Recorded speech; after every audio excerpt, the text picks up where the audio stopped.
Britain के प्रधानमंत्री ऋषि सुनक ने बुधवार रात लंदन स्थित 10 डाउनिंग स्ट्रीट से 4 जुलाई को देश में आम चुनाव कराए जाने की घोषणा की। उन्होंने कहा कि ब्रिटेन के लिए अपना भविष्य चुनने का समय आ गया है। किंग चार्ल्स III को चुनाव की टाइमलाइन के बारे में जानकारी देने के बाद जल्द ही संसद भंग कर दी जाएगी। उसके बाद चुनावी प्रक्रिया शुरू होगी। दरअसल इससे पहले 2022 में फिक्स्ड टर्म इलेक्शन एक्ट रद्द करने के बाद ब्रिटेन में प्रधानमंत्री को चुनाव की तारीख तय करने का अधिकार मिला था। प्रधानमंत्री अपनी पार्टी के लिए सबसे फायदेमंद समय देखकर चुनाव की तारीख तय करते हैं। ऋषि सुनक ने अचानक चुनाव में जाने का फैसला हाल ही के आर्थिक सुधारों जैसे कि मुद्रास्फीति में गिरावट और लगभग 3 सालों में सबसे तेज आर्थिक विकास जैसे मुद्दों को ध्यान में रखते हुए लिया है।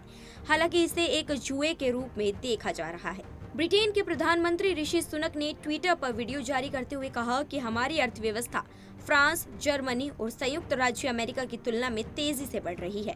हमें सुबह यह समाचार मिला कि मुद्रास्फीति सामान्य हो गई है। अब ये एक संकेत है कि हमारी योजना और हमारी प्राथमिकताएं काम कर रही हैं।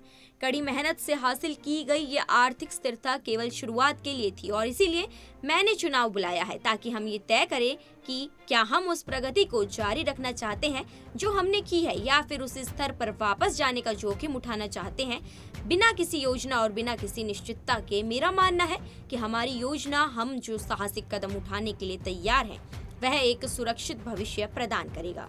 आपको बता दें कि बतौर प्रधानमंत्री ऋषि सुनक चुनाव में पहली बार वोटर्स के सामने जाएंगे। 2022 में सत्ताधारी कंजर्वेटिव पार्टी ने चुनाव से पहले पीएम फेस का ऐलान नहीं किया था। चुनाव के बाद पार्टी के संसदीय दल ने सुनक को अपना नेता चुना था।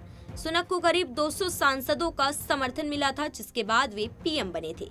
सुनक के पास चुनाव की घोषणा के लिए दिसंबर तक का वक्त था, लेकिन उन्होंने 7 महीने पहले ही इसका ऐलान कर दिया। अब आइए समझते हैं ब्रिटेन की चुनाव के प्रोसेस को। जैसे भारत में लोकसभा और राज्यसभा 2 सदन होते हैं, सेम उसी तरह ही ब्रिटेन में भी 2 सदन हैं। इन्हें हाउस ऑफ लॉर्ड्स और हाउस ऑफ कॉमन्स कहते हैं। प्रधानमंत्री या सरकार चुनने में हाउस ऑफ लॉर्ड्स की कोई भूमिका नहीं होती। हाउस ऑफ कॉमन्स के सदस्यों को प्रधानमंत्री चुनने का अधिकार होता है। हाउस ऑफ कॉमन्स के 650 सदस्य हैं, यानी ब्रिटेन में 650 निर्वाचन क्षेत्र हैं। हर सीट से एक उम्मीदवार चुनाव जीतकर हाउस ऑफ कॉमन्स में पहुंचता है। सरकार बनाने के लिए किसी भी पार्टी को 326 सीटें जीतनी जरूरी होती हैं। बहुमत नहीं मिलने पर कई पार्टियां गठबंधन से भी सरकार बना सकती है।